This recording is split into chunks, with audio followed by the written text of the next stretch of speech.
Hi there.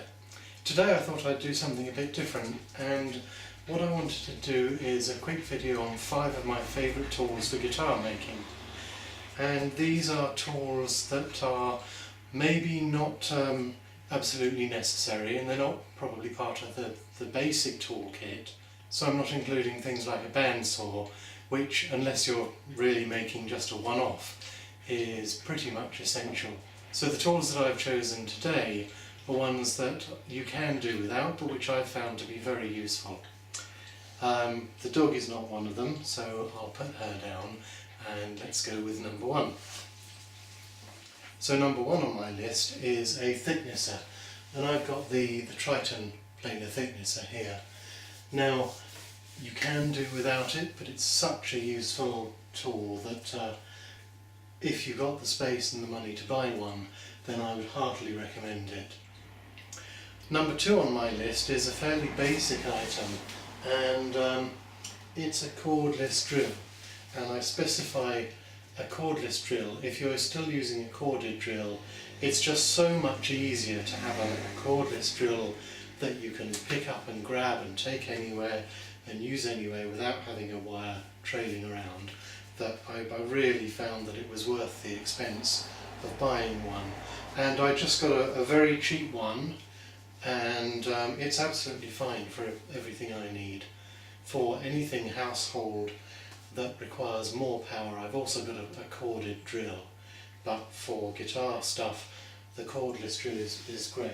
And in fact, I like it so much I bought 2 of them, which is useful sometimes when you want to do things like drill holes and then screw in screws, and rather than just swapping between 2 different bits, put them in 2 different drills and you avoid that hassle.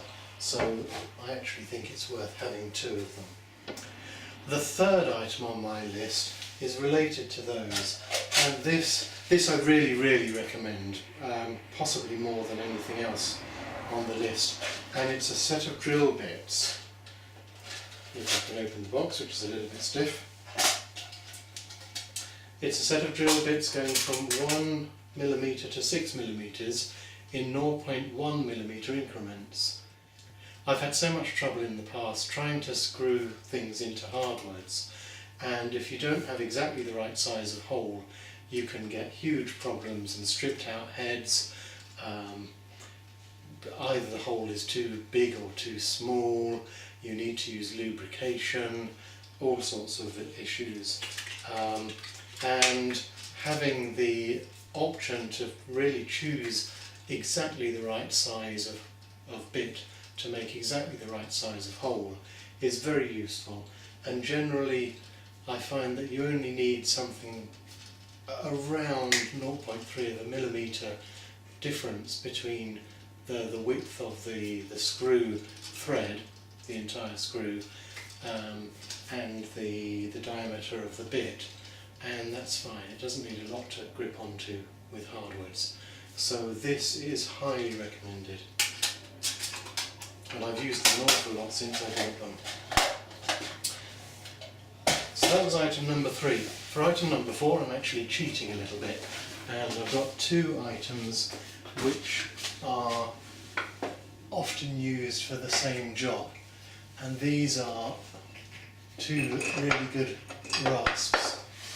So I've got my Shinto rasp, flat rasp, and an Iwasaki half round rasp, and these 2, both Japanese rasps, both very sharp and very powerful implements, and they make jobs like, in particular, shaping a neck and the heel joint relatively simple. You've got to be careful with them because they will take off wood very quickly, but for at least roughing things out, they're excellent tools.